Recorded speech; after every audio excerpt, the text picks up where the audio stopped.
Hello दोस्तों, सोचो अगर एक बहुत ही सीधी सादी लड़की जिसकी जिंदगी कॉलेज की किताबों और एक छोटी सी हार्डवेयर की दुकान तक महदूद हो, उसे अचानक एक ऐसे खरपति का इंटरव्यू लेने का मौका मिल जाए जो सिर्फ 27 साल की उम्र में ही एक बिलियनियर बन चुका हो। वो नहीं जानती कि ये इंटरव्यू उसकी पूरी जिंदगी बदलने वाला है। ये सिर्फ एक मीटिंग नहीं बल्कि एक ऐसी दुनिया का दरवाजा है जहाँ दौलत, ताकत और प्यार से ज्यादा शराइत, कंडीशंस चलती हैं। तो दोस्तों, क्या कभी आपने सोचा है अगर आपको कोई ऐसा शख्स मिले जो आपसे कहे कि मैं तुमसे प्यार नहीं कर सकता, सिर्फ फिजिकल क्लोजनेस चाहता हूँ और इसके लिए तुम्हें एक एग्रीमेंट साइन करना पड़ेगा। यही है हमारी आज की कहानी। ये कहानी है एनास्टेसिया और क्रिश्चियन ग्रे की। क्या मासूमियत, इनोसेंस डार्कनेस को बदल सकती है या ये डार्कनेस ही इसे अपने अंदर खींच लेगी? तो चले दोबारा जीते हैं इस अजीब से रिश्ते को।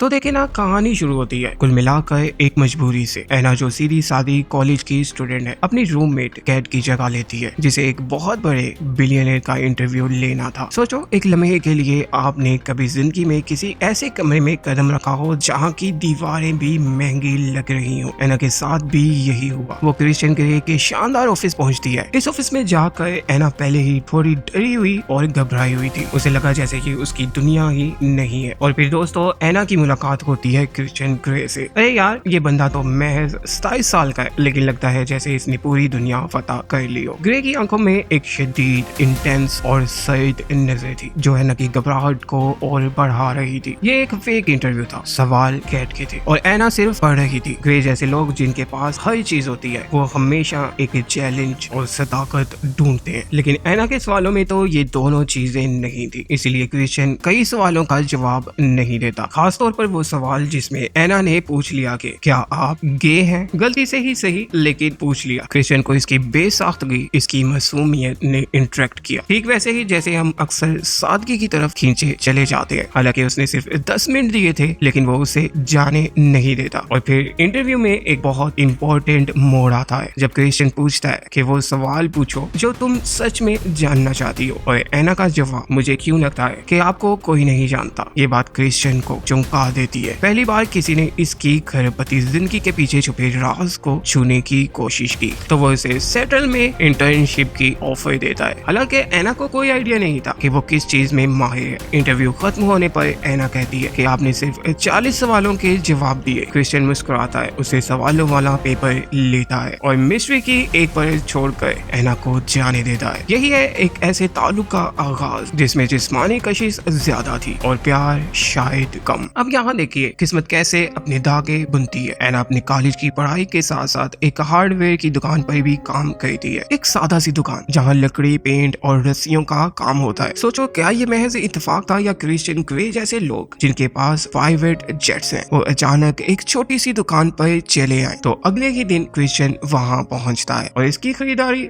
ये सिर्फ ऑर्डिनरी नहीं थी। वो कोई कील पेच नहीं ले रहा था, बल्कि टाइज, रस्सियां और टेप्स जैसी चीजें खरीद रहा था। एक बिलियनियर इन चीजों का क्या करेगा? वो तो किसी भी चीज का ऑर्डर दे सकता है। लेकिन दोस्तों, यही वो चीज थी जो एना की दुनिया में आने वाली जिनसी ताल्लुकात की तरफ इशारा कर रही थी। एना थोड़ी हिचकिचाहट के साथ क्रिश्चियन का शुक्रिया अदा करती है कि इसने कैट के इंटरव्यू को पूरा कर दिया था। वो ये भी बताती है कि कैट को इसकी वाजिया तस्वीर नहीं मिली जिसकी वजह से वो परेशान है। या क्रिश्चियन एक चालाक और दिलचस्प मोड़ लेता है। वो फौरन कहता है कि मैं कल आसपास ही हूँगा और सबसे जरूरी बात, वो एना को अपना फोन नंबर देता है। अब जरा गौर करें, क्रिश्चियन ग्रे अपना फोन नंबर एक आम सी लड़की को क्यों दे रहा है? वो अपनी दुनिया के असूल तोड़ रहा था। इसे एना की सादगी और मासूमियत ने खींचा था। अगले दिन फोटो सेशन होता है, लेकिन असल कहानी सेशन के बाद शुरू होती है। क्रिश्चियन और एना कॉफी पर जाते हैं। ये एक बॉन्डिंग का लम्हा था। यहाँ वो एक दूसरे की फैमिली के बारे में बात करते हैं। एना बताती है कि इसकी माँ रोमांटिक है और छोटी शादी कर रही है। क्रिश्चियन जो इतना बंद और राजदार है, एना की फैमिली लाइफ के बारे में पूछता है। लेकिन जब एना पूछती है कि क्या तुम्हारी कोई गर्लफ्रेंड है, तो क्रिश्चियन फौरन एक दीवार खड़ी कर देता है। वो कहता है, मैं तुम्हारे लिए सही नहीं हूँ, तुम्हें मुझसे दूर रहना चाहिए। ये एक वार्निंग थी जो उसने पूरी ईमानदारी से दी थी। लेकिन क्या मोहब्बत कभी वार्निंग को सुनती है? और एना चली जाती है। लेकिन ये बात वाज़ेह है कि क्रिश्चियन की अलग तरह की दिलचस्पी ने दोनों के दरमियान एक नाजुक लेकिन मजबूत रिश्ता शुरू कर दिया था। तो दोस्तों हमारी जिंदगी में एक लम्हा ऐसा आता है जब हम अपनी लिमिट्स को पार कर जाते हैं। ऐना की कॉलेज की दोस्तों ने उसे एक पार्टी में खींच लिया। ऐना ने वहाँ कुछ ज्यादा ही ड्रिंक कर ली और वो होश खोने लगी। यहीं पर कहानी में पहला असली ड्रामा आता है और हमें क्रिश्चियन ग्रे की देखभाल, केयर और कंट्रोल की नोयत का पता चलता है। जब ऐना को होश नहीं रहता तब उसे क्रिश्चियन का कॉल आता है। देखिए ये बंदा जो हर बात मुआहदे और असूलों पर कहता है, वो एक फोन कॉल पर ही जान जाता है कि ऐना मुश्किल में है। वो ऐना को फौरन वही रहने को कहता है और खुद उसे लेने के लिए निकल पड़ता है। ये दिखाता है कि चाहे वो कितनी भी दीवारें खड़ी कर ले, उसके अंदर कहीं ना कहीं ऐना के लिए जज्बाती कशिश जरूर है। और फिर वो लम्हा आता है जो पूरी कहानी का रुख मोड़ देता है। ऐना का एक दोस्त जो उसे पसंद करता था, उसकी बेबसी का फायदा उठाने की कोशिश करता है, उसे किस देने की कोशिश करता है। ऐना मना करती है, जद्दोजहद करती है, रेजिस्ट करती है और ठीक उसी वक्त जैसे कोई सुपर हीरो आता है, क्रिश्चियन ग्रे वहाँ पहुँचता है। उसकी आंखों में शदीद गुस्सा था। वो उस लड़के को धक्का देता है और गुस्से से कहता है उसने मना किया है, यानी ऐना ने उसको मना कर दिया है, तो अब उसे बाज रहना चाहिए। ये सिर्फ ऐना को बचाना नहीं था बल्कि क्रिश्चियन की अपनी डोमिनेंट फितरत का पहला साइन, पहला इशारा था। वो उसे अपने कंट्रोल में देखना चाहता था और जब कोई दूसरा इस कंट्रोल को तोड़ने की कोशिश करे तो वो इसे बर्दाश्त नहीं करता। वो ऐना को होटल के कमरे में ले जाता है। अगले दिन जब ऐना की आंख खुलती है तो वो होटल में होती है और क्रिश्चियन भी वहीं होता है। हालांकि इनके दरमियान कुछ भी नहीं हुआ था, वो पूरी तरह से महफूज थी। क्रिश्चियन ने दिखाया कि उसकी ताकत सिर्फ माल नहीं है बल्कि हिफाजत, प्रोटेक्शन के लिए भी है। और दोस्तों यही सवाल दिमाग में आता है, क्या कोई शख्स इतना ताकतवर हो सकता है कि वो आपकी हिफाजत भी करे और बाद में आप पर ही अपना कंट्रोल जमाने की शर्त भी रखे। तो दोस्तों होटल के कमरे में वो सुबह बहुत नाजुक और कंफ्यूजिंग थी। ऐना को याद आया कि क्रिश्चियन ने उसे थॉमस हॉर्डे के नावलों की फर्स्ट एडिशन भिजवाई थी जो बहुत महंगे तोहफे थे। अब ये ग्रे है या कोई शहजादा? ऐना इस तोहफे के बारे में पूछती है और क्रिश्चियन का जवाब इस कहानी का सबसे गहरा मोड़ है। वो कहता है मैं तुमसे माफी मांगना चाहता था, लेकिन किस बात की माफी? तब क्रिश्चियन अपने बारे में वो सच्चाई बताता है जो किसी रोमानवी कहानी में फिट नहीं होती। वो कहता है मैं रोमांस नहीं करता, मेरी पसंद बहुत अलग है। और वो ये भी वादा करता है मैं तुम्हें तब तक नहीं छूऊंगा जब तक तुम्हारी सहमति ना हो। ये खतरनाक एतराफ था। क्रिश्चियन अपनी गहरी नफ्सियाती उलझन की वजह से नॉर्मल प्यार और मोहब्बत से दूर रहना चाहता था, लेकिन ऐना कुछ समझ नहीं पाती। लेकिन वो इसकी सच्चाई, ऑनेस्टी से मुतासिर होती है। अब आते हैं उस लम्हे पर जिसका हम सब इंतजार कर रहे थे। जब वो लिफ्ट में नीचे आ रहे थे तो वो एक दूसरे के करीब आते हैं और पहली बार वो एक दूसरे को किस करते हैं। ये एक ऐसा किस था जो इनकी सारी उलझन को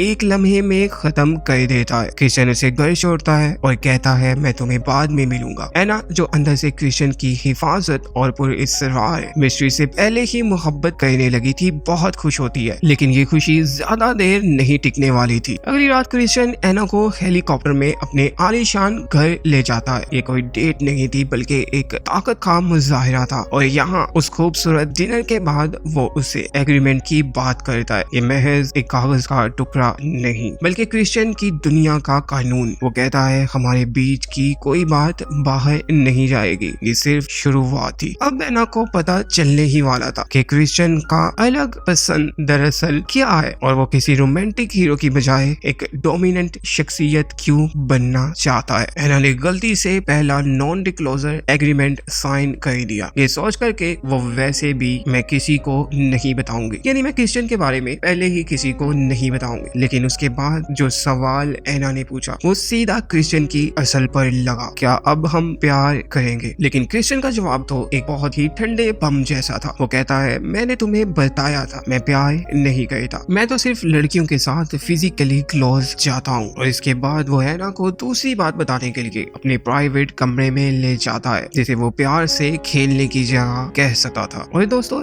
यही वो लम्हा था जब क्रिश्चियन पर सचमुच का डर आया। इस कमरे को रेड रूम ऑफ पेन के नाम से जाना जाता है और ये कोई आम कमरा नहीं था। यहाँ BDSM टॉयज थे, रस्सियां, हथकड़ियां और बहुत कुछ। ये देख कर ऐना की आंखें हैरत और खौफ से खुल गई। ऐना ने कांपते हुए पूछा क्या तुम मायूस हो, यानी सैडिस्ट? क्रिश्चियन ने फौरन जवाब दिया नहीं, मैं डोमिनेंट हूँ। वो चाहता था कि ऐना उसके सामने मुकम्मल तौर पर समर्पण कर दे, यानी उसकी हर बात मान ले और उसे प्यार से नहीं बल्कि मिस्टर ग्रे कहकर बुलाए। क्रिश्चियन का असूल सादा था, अगर तुम मुझे खुश करोगी तो तुम्हें इनाम मिलेगा। मिलेगा और अगर नहीं तो सजा। यहाँ पर प्यार, ताकत और दर्द के दरमियान एक लकीर धुंधली हो जाती है। क्रिश्चियन ने एना को एक खास कमरा भी दिखाया जो उसका अपना हो सकता है अगर वो इन दोनों के ताल्लुकात को आगे बढ़ाए, लेकिन साथ ही उसने ये वाजिया कह दिया कि मैं कभी किसी के साथ सोता नहीं हूँ। ये एक और रूल था। सबसे अहम बात ये थी कि क्रिश्चियन को यहाँ पता चला कि एना अभी तक किसी भी लड़के के क्लोज नहीं गई है, यानी वो कंवारी है। इस बात से वो बहुत मुतासिर होता है। इस सच्चाई के बाद इन दोनों के बीच पहली बार जिस्मानी ताल्लुक बनता है, लेकिन ये अभी भी उस मायदे के साए में था। अब एना के सामने क्रिश्चियन का दूसरा ज्यादा तफसील वाला मुआहिदा, वो मुआहिदा जो उसे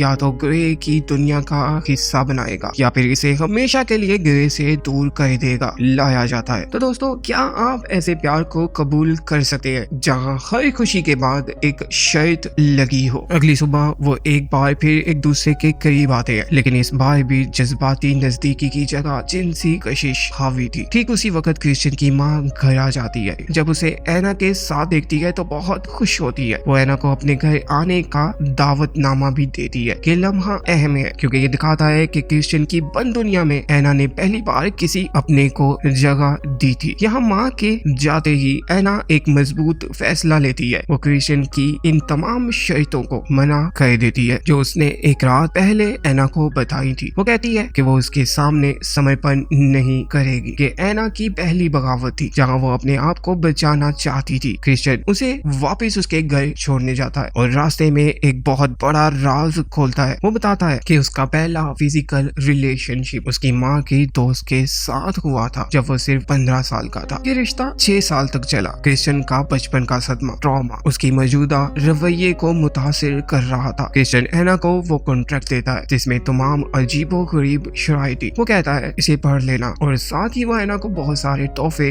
गिफ्ट देता है क्योंकि वो जानता है कि एना अभी भी कश्मकश में है। लेकिन एना जब वो मुआहिदा पढ़ती है तो उसे असलियत का एहसास होता है। मुआहिदे की शराइत अजीब थी। वो किसी और के साथ क्लोज नहीं हो सकती। फिजिकल होने पर क्रिश्चियन को सर या मिस्टर ग्रे कहकर बुलाना होगा। इन शराइत को समझने के बाद एना एक जज्बाती फैसला लेती है। इस रिश्ते में सिर्फ प्यार नहीं, सिर्फ दर्द है। वो क्रिश्चियन को एक छोटा सा लेकिन सख्त मैसेज भेजती है, नाइस नोइंग यू। वो खुद को एक ऐसे रिश्ते के दर्द से बचा रही थी जो उसे अंदर से खोखला कर देता। क्या ऐसे फैसले के बाद आप अपने प्यार से पूरी तरह से दूर रह पाते? अब क्रिश्चियन एना का मैसेज पढ़कर रात को ही उसके घर पहुंच जाता है। वो जानता था कि एना उसे पसंद करती है, लेकिन उसकी शर्तें एना को रोक रही हैं। एना अकेली थी और एक बार फिर वो दोनों फिजिकल क्लोज आ जाते हैं। प्यार यहाँ भी नहीं था, सिर्फ एक शदीद कशिश और जिनसी डिजायर थी। एना यहाँ एक मासूम उम्मीद बांधती है और कहती है आज रात यहीं सो जाओ। क्रिश्चियन फौरन, मैंने तुम्हें बताया था कि मैं किसी के साथ नहीं सोता। यानी वो फिजिकल रिलेशनशिप के बाद भी जज्बाती नजदीकी से डरता था और एक बहुत बड़ा तजाद था उसकी बातचीत में। एना बिल आखिर ये कहती है कि वो कॉन्ट्रैक्ट साइन करने को तैयार है, लेकिन एक शर्त पर। वो पहले